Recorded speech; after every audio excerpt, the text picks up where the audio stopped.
Chapter 6 Cultural Icon.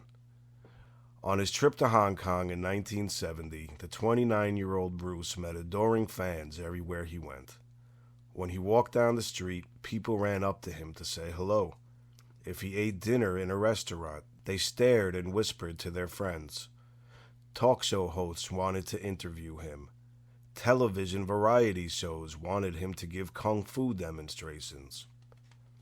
Bruce was a little surprised by all the attention. At the time, reruns of The Green Hornet were showing on television in Hong Kong. People there didn't call it The Green Hornet, though. Instead, Bruce was so popular that they called it The Kato Show. They were proud of Kato. Finally, an American television show featured a Chinese character in a strong and positive way. Bruce's reception in Hong Kong made him think that maybe China was where his career could really take off. He thought that if he became a big star in Hong Kong, then he could move into films into the United States. Plus, there were a lot of good things about making movies in Hong Kong. He could have more influence there on how action films were made. He could make movies the way he wanted, which meant that he could help change how the Chinese were perceived in America. In 1971, Bruce signed a deal with Raymond Chow to do a series of martial arts action films for a company called Golden Harvest Productions in Hong Kong. Before Bruce's collaboration with Raymond Chow and Golden Harvest, most Chinese action films were not very good. They used wires to make it look like the actors and martial artists were flying through the air. Bruce knew that those movie tricks only looked silly. He knew that he was better than other Chinese martial arts actors. He didn't need any special effects. Before I made my first Chinese film, Chinese flicks were considered kinda unrealistic, Bruce said. There was a lot of overacting and a lot of jumping around. All in all, it didn't look real. Bruce's first movie with Golden Harvest was called The Big Boss, released in 1971. It was titled Fist of Fury when it was later released in the United States.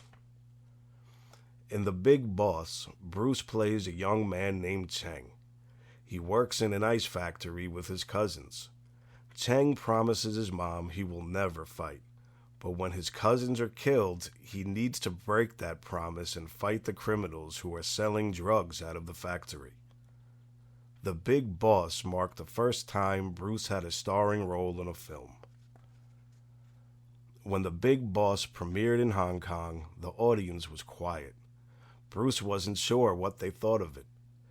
But after the final scene, when the lights came on in the theater, everyone burst into wild applause. They were so quiet during the movie because they were mesmerized. They had never seen anything like it. Before The Big Boss, the movie that made the most money in Asia was The Sound of Music, which was an American musical. The Big Boss broke The Sound of Music's box office record. But the record didn't last long. That's because Bruce's second film for Golden Harvest, called Fist of Fury, was released in 1972. It broke the Big Boss's records. Fist of Fury was renamed The Chinese Connection when it came out in the United States. In Fists of Fury, Bruce plays a man named Chen Zhen who returns to his old school. Chen Zhen finds out that his favorite teacher, a legendary martial arts instructor, has been killed. Chen Zhen avenges his teacher's death by fighting a bunch of bad guys. Fist of Fury, like all of Bruce's motion pictures, includes some violent fight scenes. In fact, each of the 4 movies in which he starred as an adult are rated R. Children under 17 require accompanying parent or adult guardian. But Bruce did not want to glorify violence. He said the fighting in his films was action that bordered on fantasy. I do not believe in playing up violence in films, he said. I think it is unhealthy. The Big Boss and Fist of Fury were so successful that other companies wanted Bruce to leave Golden Harvest and come work for them. But Bruce remained loyal to Raymond Chow, and Raymond Chow rewarded that loyalty by giving Bruce control over the next martial arts action film.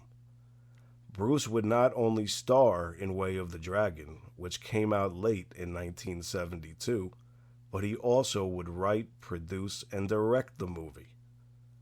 The script for Way of the Dragon, called Return of the Dragon in the United States, was pretty much like the others. Bruce plays Tang Lung, who travels to Rome, Italy, to work with his cousins in a restaurant. When bad guys try to take the restaurant from Tang Lung's cousins, he fights back. The climactic fight is against another great famous martial artist, Chuck Norris. It takes place in the famous Colosseum in Rome. The Way of the Dragon was another huge hit.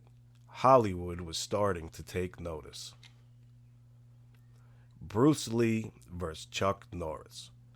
In the 2012 movie The Expendables 2, one of the characters tells Booker, played by Chuck Norris, "I heard you got hit by a king cobra." To which Booker replies, "Yeah, but after 5 days of agonizing pain, the cobra died." That famous movie lines credits Chuck Norris with superhuman strength and power.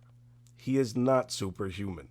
Still, Norris is a 6-time world professional middleweight karate champion. He is a member of the Martial Arts History Museum's Hall of Fame. In 1990, he became the first Westerner in the 4,500-year history of Taekwondo to earn the rank of 8th degree black belt Grand Master. Like Bruce Lee, Norris went on to use martial arts while starring in action films and on television. Norris, who rarely lost in real-life competitions, lost a movie fight only once. That was against Bruce in The Way of the Dragon. The two martial arts stars have great respect for each other.